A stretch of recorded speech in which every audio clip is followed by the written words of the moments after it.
What's everybody? It's Von Williams over here. Oh my God. So this is my first podcast with my son. This is Stephon. Say hi. Hello. You're on Shell's Pearls of Wisdom. I'm Shell. And I'm the Pearl of Wisdom. Okay. Anywho, so I decided to bring in one of my kids for this Pearls because I did want to get a use. Is it hot? Yes. Well, don't put it on cold. I wanted to It's the get. opposite of hot. Oh my God. So, I wanted to hear a perspective of one of my children because I think he's bright and he's smart, and I wanted to know his opinion. Right, Stephon? Yeah. Okay. So, about a year ago, I did a podcast on participation award parents and these sensitive children that are being brought up these days. Because in my opinion, this is just my opinion, I don't think everybody gets the participation award. I think that that's crap. I think it's dumb. I think kids need to know that there's winners and there's losers, and that's just what it is.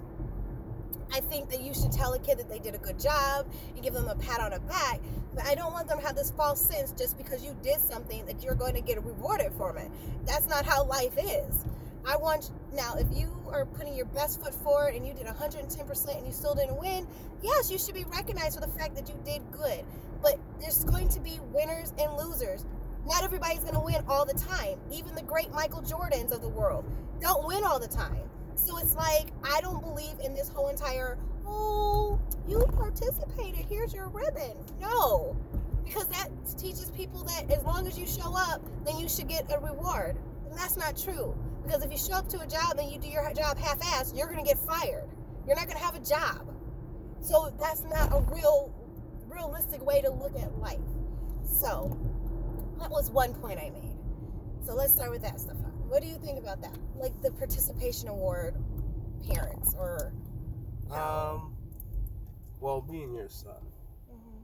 I grew up in an environment where your ideas are always valued and your hard work is always valued, but we've never been awarded for just having hard work. We've been rewarded out of success. Even in elementary school, we had participation awards for things like the science fair and other stuff like that. And then we had a bookmaking project. I don't know if you remember this, but in elementary school, we all made like little picture books, and then we put it into like a little show thing, and then like someone would get awarded, but everyone got participation awards. And the way I viewed it when I was younger, it was always a nice thing, but it always felt empty to me. It always felt empty. And maybe that's not how everyone felt, but for me it felt empty because everyone got it. Right. And I don't know if I was didn't make you special. Yeah, I didn't know if I felt a little selfish or whatever, but I didn't feel special that everyone got this award. Right. Because I might feel like my story deserved to win. Correct. Now, with that kind of example, I can understand, like, if somebody won the best book, but then somebody won the best illustrations. Yeah, or somebody won the best, cover. That's the way you should probably do it. Right. Have different awards. Correct. So that everybody might get something so that they're recognized. That valued their best. Right. Best I'm asset. totally down for that. Totally down. But just because you did it, what if I just took two pieces of paper to slap together and said, this is my book, and put it out there? Now I get a reward for that? For what? It doesn't make sense. But continue. Well, that was basically my point. My point was basically sometimes it could feel empty to some kids. That's how I felt. It felt like an empty award. I didn't feel like I really accomplished anything because everyone got this award, whether they did hard work or not. Joe next to me could have like a 3-page book with terrible illustrations and no story, and I could be like, mine is award-winning, scholarly picture book at age 5. All right, and I get nothing. You're a genius. I get nothing. You get nothing. So it's a give and take. I can understand why some people might want that award for their kids. because just so they could build their self-esteem. Maybe it's something the kid really liked doing. Right. They aren't very good at it. Right. But they really love doing it. And you can praise your kid at home. That's fine. You do all that. But not everyone should get the award for doing it. Maybe they should get an award being like, I put the hardest worker doing it. Because that's a had true the accomplishment. most fun doing this project. There's different ways of doing that. There's different ways of doing than it. just doing a participation award. Whereas like everyone can get everybody that. gets it. Everybody. I could just That's showed my- up and I get it because I participated. I showed up. That's my take on it. Yeah. I agree. I 110% agree. And when you did not win, did your father... Participation awards are liars. Because some people get those awards and they do not participate. Yes. That's the thing. Because participation awards are not participation because everybody got a awards. ribbon but them. So you They gotta give it to Timmy They should too. be called I Showed Up Awards. There you That's go. what it should be There you called. go. Rename them to I Showed Up Awards. Exactly. And that's actually what they did. Because participation awards, that's fine. I agree. But participation awards that we give out today are not participation awards. It's I Showed Up Awards. Exactly. Yeah. That's my view on it. I love the half-ass award. Like you did half-ass. There you go. Here's your award. Mm-hmm. That's what I need to give out. Half-ass awards. But so I agree. I don't think that children should not be recognized for their hard work, even if they don't win whatever they're winning. But there's ways to praise a child and make them feel special without giving everybody a reward, a ribbon, or whatever. I promise you, every participation award my kids got, they did not bring them home and show it off. They didn't want us to put this on the refrigerator. The ones that they wanted us to show off was when they won, when they got recognized for doing something above and beyond what their normal expectations are. That is what they were proud of. I think the first one that we got, we were happy about because it was the first time of us getting an award, period. But then after years went by, we were just like, another freaking blue ribbon. Here we go. Right. Literally, there were just blue ribbons that they gave out every year. You would get a blue ribbon. Yeah. Just, I don't know, living, I guess, breathing. And we would just be like, here we go. Today. Here's your award. Here's your award, Mom. I don't know if you want to hang this up or whatever, but we didn't care about them. Right. We didn't care. And, Yeah. Now, the second part was, I said bullying is necessary. And this was inspired by I think it was a Chris Rock comedy special. And he said that bullies are necessary in life because they teach our children how to survive the real world. Because when you're an adult, you're going to still have bullying. It's just a different type of bullying. It's just not the same. And I thought it was brilliant. I thought it was brilliant to say that bullies prepare you for the world, because he's absolutely right. Now, as I was telling my son, I never want him to be bullied to the point where he's being physically assaulted or he's feeling horrible about himself or he wants to commit suicide. But like, if you get teased every once in a while, if you get told that you're pudgy, you're fat, you're stupid, you're dumb, you're ugly, those are going to happen because those are people that are actually just hating on you because they're jealous. Most of the time, bullies are people that are jealous of the situation you're in. Or they have bad lives themselves. Or they have bad lives, and misery loves company. Mm-hmm. So I just taught my kids at home that no matter what anybody else says to you, we love you. We think you're smart. We think you're beautiful. We think you're this. And that's really all that matters, are the people that care about you. It doesn't matter what all these, like, nobodies care. Like, who cares? Randoms. So that's what I mean when I say that it starts from home. If you raise your kids from home already from the start, having good self-esteem, having good ideas of who they are as little people, when they do get teased or if they get bullied at school, they're not going to be so ready to now bring an AKA to school the next day and shoot everybody up. Because at home, somebody's paying them attention. Someone is giving them those foundations of to feel good about who they are. And usually those kids who are bringing guns to school are children who don't have that reassurance at home, who don't have that parent figure to reassure them of their own self-worth and confidence at home. That's why those kids are bringing guns to school.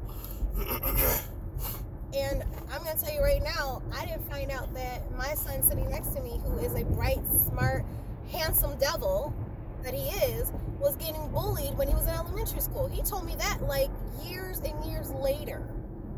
Because all of a sudden, out of the blue, he wanted to play football. Out of the blue, he wanted to take care of himself. Out of the blue, he wanted to like do all these things. And I was just like, oh, that's cool, whatever. We're going to support you. It wasn't until he got into high school that he said the whole reason why he got the motivation to do what he did was because he was being bullied by somebody that was constantly calling him overweight. He was like hiding things from him, making him like look for his belongings. And I didn't even know that. And it wasn't because my son didn't feel comfortable telling me. He literally was like, I knew that he was just a fool. I knew that this person was just, miserable. And even though he did it and it made him mad, it made him want to fight him and all this, he knew it was just because of his home life that he probably was behaving this way. And that was because of how his father and I taught him how to look at his life and realize that there are going to be people that want to keep you down just for simple things of they're not happy. And when he was ready to change his outward appearance, because then he wanted to do it, then he did it on his own. It wasn't because of what someone said to him. It wasn't because of someone teasing him. It was because he was ready to make that change. So now that I have him beside me, I question the bullying. How do you feel about it? So the way I feel, sorry, I'm recovering from a sickness, an illness, 24-hour bug. Yeah. And I get those all the time. The way I view bullying is, in my definition, a recurring offense of verbal or physical abuse. So, in my eyes, bullying is something that is repetitive. It happens every single day. It's ongoing, and it's from the same people, same person, and it's just a repeated offense. And that is, to me, unacceptable. That is like a terrible thing a human being should be doing to another person. That's just terrible. What my mom is talking about is just people being teased. Being teased is a natural thing of life. Everyone gets teased. People have friends that tease each other. It's a natural thing of life for people to put into question who you are, and then you defend yourself. That's like, being teased is a natural thing. Everyone gets teased in their life. No matter who you are, at some point in your life, you've been teased by someone or someone else. Bullying is completely different. Bullying is a verbal or physical abuse that happens over and over again. It's a recurring thing, and it's not just a once in a while thing that happens. It's a recurrent thing. So I feel like bullying is not a necessary thing to develop people's self-esteem, but teasing can be a pretty good way of steadying yourself, of making yourself feel better by having someone tell you something that you're not, and you knowing that's not who I am, and that's not, in your own mind, that's not who I am. So you just put that to the wayside, and you don't really worry about it. Bullying is different because bullying can weigh you down. That's why it's repetitive. It's over and over again. If you get teased every once in a while, that's fine because you have the time to resolve yourself and bring yourself back together. Bullying is a repetitive thing. It happens every single day. It happens all the time. So you don't have the time to recover yourself, recover your own self-worth. So that's why bullying is bad, because it's repetitive and it chips away at you, and it's something that is recurrent and it does not stop. That's why, in my eyes, teasing is different, and it's like kind of a different beast. So would you think it's like a slippery slope between teasing and bullying? Yes, teasing can definitely develop into bullying, because if you're just in the habit of teasing this one person over and over again, it can definitely turn into bullying. Okay. Because that's how some people get into bullying. Like in elementary school, there used to be a girl in my elementary school that kids would tease sometimes, just like teasing, making fun. Everyone gets teased. Right. But then it became a cultural thing where everyone in the school would just keep teasing this one person, and then it followed that person into middle school, and then into high school, right. And then it became a part of their identity that they would be teased, and that's when it becomes bullying. Is when it's a repetitive thing that happens over and over again every single day. At first, it just was like a simple tease. Maybe someone called her a name, maybe something like that happened, and then it became a whole thing, a whole cultural thing where the whole school was like, this is the person that we tease. This is the person. Because once someone has the person that they tease, they don't want to be the person that gets teased. Right. So they jump in, and then they become part of this hive mind of just it's someone. It's like the hive. bullying. It's like the exactly. beehive. It's like all of a sudden, like, we swarm. the one person. Because we're afraid of getting attacked ourselves. Right. So it's a defense mechanism. Exactly. So with that being said, when I said this a year ago, I guess I worded it bad. I shouldn't have said bullying is a part of life. I guess I should have said having people tease you or put you down as a part of life, because not everybody's going to like you, not everybody's nice, and not everything's going to always go according to plan. You're going to have bumps on the road. You're going to have things that come up that necessarily aren't what you want.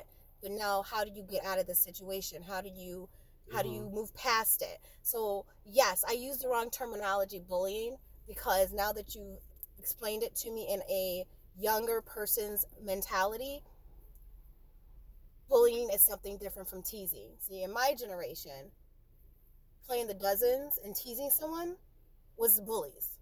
Mm-hmm. But we didn't have shootouts. We didn't have school bombings. We didn't have all that. All we had were maybe the occasional fist fight, but it wasn't ever this extreme. But at the same time, I think there's more ways and more creative ways to bully people this day and age, especially with social media now, especially with the fact that kids are just growing up quicker than ever. So yeah, there's just more ways to tease and verbally bully someone.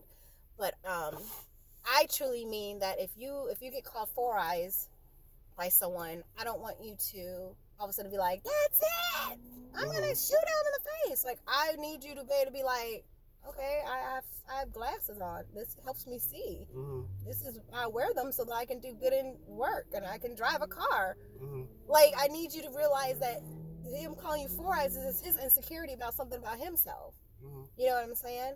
Or somebody says that you're dark skin. You're like, I'm chocolatey. I'm cute. I'm beautiful. Like, I need you to feel that way and not feel like, oh my God, I'm an ugly person because I'm dark and blah. You know what I mean? Like, I need kids to not be so sensitive in that way. Mm-hmm. Yes, bullying is unacceptable. Bullying Well, I feel like, I don't know about when you were younger and you were a kid.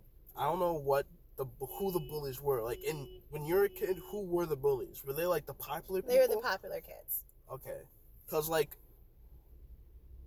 in my mind, whenever I watch like old-timey TV, you would see the bullies. Old-timey TV. You'd see the bullies, and you would be like, those people aren't cool. Like, those bullies are just like, they look like people in hard times. Like, they don't look like they have a good life. No. But like the bullies now, they're like rich people, very like popular people, and they're people you look up to. People who you want to be. So when you get bullied by them, you look at yourself and you're like, who am I? Who am I with these popular people and these really publicly acclaimed people? Everyone loves them. And if they're bullying me and they're putting me down, who am I to say no to that? I'm just me. That makes sense. But like in the old TV shows and like the old bullies that I've seen, like media, I don't know if that's how it was, but when I would see them, they look like people, they were like the burnouts. They were like the people that were. You're like, stop bullying me. Like, your life sucks. Yeah. Like who cares? And you know what? That is true, because even in my day and age, our bullies, they were just more like the bad kids. Yeah, they were like the bad kids in my school. They don't bully people. They want to stay under the radar. Probably. Yeah, they're just like, they're going through life. They're just going through. The people who are bullying now are the popular kids, the people who are always in the middle of everything, and they're very popular, so people look up to them, and then they bully the people below them, and then the people below them feel like they're not worth it anymore, and then they become we had the a little bad bit kids. Of both, because then we had like the jocks that might like bully like the nerdy kids, or the kids that just seemed like they were more weaker, and they were like jocks. But even now, our jocks, I'm not saying they're not bullies, but like, no one takes them seriously anymore. Like, jocks are like not a serious thing. At least in my school, jocks aren't like a serious thing anymore. Especially since our team is not very good and not as good as it used to be. Jocks aren't really like, oh, they're the cool kids. Like, some of them are cool kids. Some of them are. But most of the people on like a sports or football team, they're not really like. Most people are just like those kids. I know are a lot of the jocks those from your idiots. school that you were telling me were like already drinking already having like drug issues. So yeah, if I was getting teased by somebody that was like coming to school all the time drunk or things of that age, I would have probably made fun of them, like whatever, like come to school sober one day and then maybe come at me, bro. Like, but so I get what you're saying. I totally get what you're saying. So with like your younger brother, with him having a learning disability, he gets teased just for being different, because he thinks differently, he speaks differently, he acts differently. But I feel like he handles himself very well for someone who is in the range of being someone who can get teased. And I don't know if he's ever been truly bullied, but I know he's been teased. He tells me about that. But I feel like he handles himself very well. Would you not agree? I agree completely. And that's kind of the thing that I was hoping for. That's why I'm very hard on him all the time. You see, I was gonna go into that. I'm See? always. You knew exactly where I was going. Not that I'm always teasing him, but I'm always like nitpicking those little things. And I'm like, Sterling, this, and I'm like this, and I'm always like, I'm like very inattentive with that too, because I know the things that I know I would pick up on people if I was like gonna attack them for something, because like I'm always defensive, so like I always looking for people's little insecurities in case they come at me, just so I can come back at them, because there's a real battle, you gotta go back and forth. So I'm always very inattentive about that stuff naturally. So when I look at him and I'm like, I go like, I'm not trying to chip away at him, but I'm trying to poke the holes so he knows where they are. How do I know that you're not bullying him now? Because it's the way I do it is differently. Okay. Because the way I do it is I don't chip away at him. I just poke the hole so he knows where they are. I'm like, Sterling, you're not saying this right, or Sterling, you gotta hurry up, or Sterling, you gotta do this, because he views it as me being hard on him, and he's like, Stephon, why are you always so hard on me? And I'm like, it's because I want you to not have to be bullied like how I was bullied, because I have a speech impediment. I had a speech impediment. So does Sterling. It kind of runs in our family. I don't know why. A lot of us have speech. I don't have one. Well, on the Williams side, a lot of us have speech impediments. I'm lying, boy. I had a lisp. Did? Yeah. Oh, yeah. Well, I still have a lisp. Yeah, it's not as I had prominent a lisp. I had to grow out of it, but yeah. But I had to go to speech, and sometimes I'd be made fun of it. So every time he would make a speech problem, I'd be like, nope, that's not how you do it. And he'd be like, and I'd be like, say it again, start over. It's not me attacking him. I try to work with him through it. Sometimes I get frustrated because he gets frustrated, and then we have an argument or whatever. But that's going to happen. We're brothers. Brothers have arguments all the time. Right. But I know he knows at the end of the day that I love him. He knows he's my number one and I'm his number one. So that's where the trust comes from that. And I make sure that he knows what people are going to look after. Right. What people are going to come for him for. Right. Because I tell him, Sterling, if you keep doing this, people are going to try to make fun of you. People are going to want to be your friends. And they're like, well, this is just... He goes, Stephon, this is just me. I don't know what else to do. Right. And I'm like, I'm not saying you have to change yourself, Sterling. But I'm telling you, you have to be aware of what people are going to do to you. And if it happens, to be strong. And then if it happens to him, he's got to know that that's just him and he can't change that. And be proud of it. Exactly. And that is my biggest thing. Like you brought it home for me with there. It's like, I'm not saying that kids are not going to get bullied, and I'm not saying that kids are not going to get teased. What I need for parents and for loved ones of these people to build them up so much and to love them through this so much that when it happens, they don't become broken. When it does happen, because it will happen, they don't resort to drastic measures because they don't know what to do with themselves. That's what I want. And I don't want my son getting expelled from school for fighting all the time. I don't want him being labeled as the problem kid because every time somebody makes fun of him, he got to like throw a punch. I don't want that either. So it's like you got to find like this happy medium to know when to do what. And I've always taught my kids, if a person put their hands on you, what did I say? To defend yourself. Right. Mm-hmm. If somebody attacks them, they can defend themselves. I have no problem with that. I will go to school for you. I will be your number one fan. I will tell the principal to kick rocks. I will hire a lawyer to defend you in court. I will do all of that if it's coming down to my child had to defend themselves, and this is what happened from them defending themselves. But I also don't need, if someone says, oh, hey, Four Eyes, for my son now to cock back and punch them square down in the face. I need you to know the difference between stupidity and like if somebody takes your glasses off your face and like breaks them. Now, guess what you can do? Now that's assault. You physically touched me. You physically did something to me. So now I have every right to, first of all, A, get your glasses back if you can get them. And then B, you might have to lay hands on them. I mean, I'm not saying that this is right. Don't get me wrong. I don't want to hear people be like, oh my God, you're telling your kids to fight. No, that's not what I'm saying. But what I'm saying is once it goes past a certain point, there's going to be a reasonable consequence to their actions. And they know what their reasonable consequence is. I'm not really a fighter anyway. Right. I don't really fight people. But you see that face. That's the face of, if I have to, I will. But I've taught my kids. I've never had to yet, though. Yeah. God bless. Me either. High five. But the point is, it never was that people try to try me either. Because I was also that kid in school where I got along with so many people that even when it was coming down to somebody teasing me, I had so many people that cared enough, I never felt like it had to come down to that. Now, if somebody came up and pushed me, pulled my hair, I just never experienced that. So I don't want to say I wouldn't fight, and I wouldn't say I would. I just really never was put in that position to really have to find out. So that's pretty much what happened to me after I got to high school. After I got to high school, I got in shape and fit, and then I was on the football team and then the wrestling team, and I built up a big circle of just people who really liked me, and then their friends liked me. So then by then the whole school basically knew who I was because I was in sports. That's kind of like what sports does to you. It kind of bloats your you get circle. a little bit of clout. Yeah, and then people didn't really mess with me after that.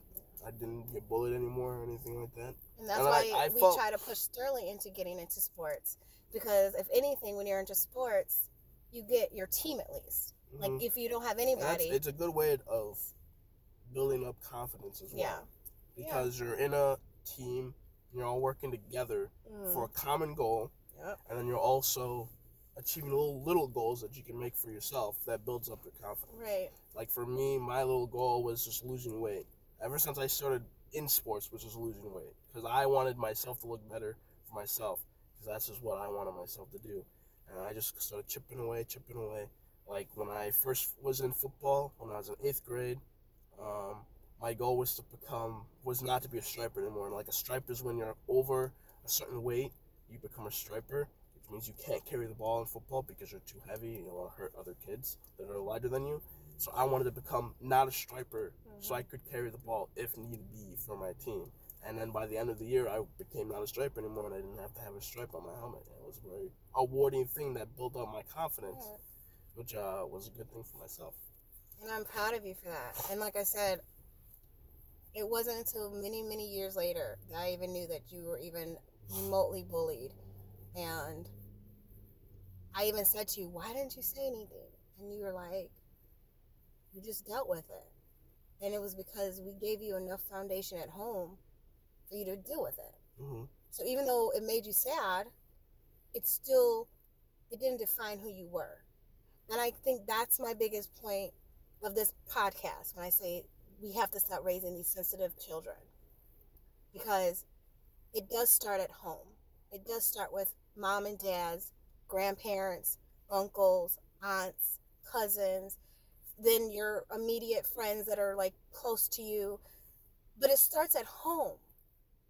And if we as parents are so sensitive about, if you talked about my kid, I'm going to come beat your ass and blah, blah, blah. Or if so-and-so call you stupid, you tell them that they stupid. Like if we start teaching them right off the bat that it's such a tit for tat situation, A, we might actually push our kids into being bullies themselves, which I never wanted. Or B, they're not going to have that kind of courage that the parents want them to have. So instead of having that mouth, they're going to resort back to being quiet, and then they're going to stew in their own misery until one day they're bringing a gun to school. So it's like, I wanted my kids just to be so well-rounded that even when they came across the typical tease or the typical bullying that happens, I wanted them just to be so strong within themselves that it didn't really affect them that way. And that's all I was saying when I said that bullying was necessary. I never meant it I never meant it in the way that, oh yeah, you got to get your ass beat every day to be strong. No, that's not what I meant. What I mean is, you have to also have realistic expectations of life. And with life, you're not going to always have everybody like you, be nice to you, and not be mean. That is just what it is. But at least have the coping mechanisms and have the respect for yourself and the confidence in yourself that if it happens, you know how to get past it and you know how to survive it. That is what I mean. And it might not work for everyone. Not every kid might be able to take on this type of ideology as like me, because I feel like I was like the perfect being to take. Not that I'm saying I'm perfect, but I am perfect. He's perfect. I'm not saying I'm perfect, but I am perfect. But I feel like I was the perfect kid for that, because I am like the embodiment of that ideology of like, people tease me, but I don't take it. I don't take it with me. I let it go. And I'm like that's very much my personality. I let things like that go away, and I don't try to dwell on it very much. And it's very interesting for me and my brother to have grown up in the same household and the same parents, and how different our personalities and our ideology on that type of stuff is, because my brother is very much more emotional about that stuff. And for me, it's very easy for me to let that stuff go, and for that to just not have that be dwelled on my mind. But for Sterling, it's very much like he takes that home with him, and he latches on to that, and he's gotten better with it. But he used to get sad about it, but now he doesn't get sad anymore. Now he gets angry, and that's what's bad. He takes it and he holds on to it, and he gets angry about it, and that's the bad part. And it's very weird that we both grew up in the same household, but our minds work very, very differently in that way, to where he's very much more emotional about it. And he's definitely gotten better with it. I think as he gets older, because he has you in his life, and he still has his father and I, and other people telling him how great he is and how special he is, he just needs to get past this cruel part of life, which is just school. High school. Like, high school just sucks. It is. And once he gets out of this environment, I don't think in college he'll experience it. No, definitely not. Like, he just won't. It's definitely just, not. Kids are, like you said, are cruel and just... It's like now for him, he's like, I have all these people telling me I'm a good person, everything. I have all these people telling me that I'm great. And then he's like, but these people keep telling me I'm not. And that's what he's, like, getting mad about. He's like, I've grown up, I've had to deal with all this stuff, and now I feel comfortable and confident in my own personal being. So now he doesn't get sad about it, but now he gets angry, because he's like, why do these people still have to do this to me? Yeah. He's like, he just doesn't understand. And that's where we come in as parents and as family to say, because these people have something wrong with themselves. Yeah, he just doesn't understand why these people still have to put him down. Like, that's what he tells me the most. Yeah. That's what he talks to me the most about. He's like, I just don't understand how people can be like that. Because he's very, like, a heartfelt, nice person. He doesn't do any of that. And just like, I just don't understand how because people he's can so be like nice. That. He would just never do that. He just doesn't comprehend. He doesn't connect in his mind, and then he gets frustrated, and then he gets mad about it. Right. That's what happens. Well, what we're gonna do to continue to support him and to support you is, as parents, just know that I don't expect perfection from you guys.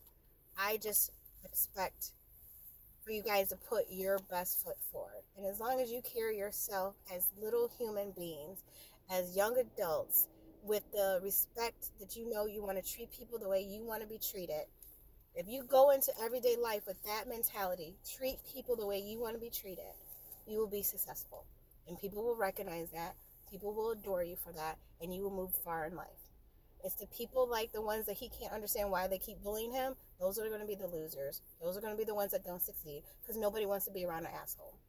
Nobody. Even famous people, once they become hard to work with in the music or in the movie industry, they stop getting jobs. They stop getting booked because nobody wants to work with the movie asshole. Nobody wants to put up with that. No matter how good of an actor they are, nobody wants to deal with that. So I'm gonna bring the podcast to a close. I want to say thank you to my son for participating with me today. Thank you. But I wouldn't just leave it with the final thought about pearls of wisdom. Bullying is not okay. But what bullying does make with the person that's being bullied, it can make them stronger. It can make them more resilient. It can make them just a better person overall. And that is what I mean when I say it's necessary. Sometimes the best people in the world, who are the best activists, the people that are making change in the world, some of the people that are the I Have a Dream speeches, Martin Luther King's, Rosa Parks, Harriet Tubman. These are people that came through diversity. They came through racism, which is the capital of bullying, racist. And they still were able to become great. And I feel like being shot with a hose by a fireman, or being attacked by dogs, or being told that you can't sit on the back of the bus is the ultimate bully. And that was society doing that, not even a person. But did they back down? Did they give up the fight? Did they cowered away? No. They just fought and they stood up for what they believed in. And that's what changed our world. So bullying is not great, but sometimes greatness comes from it. And that's just my pearls of wisdom. Bye.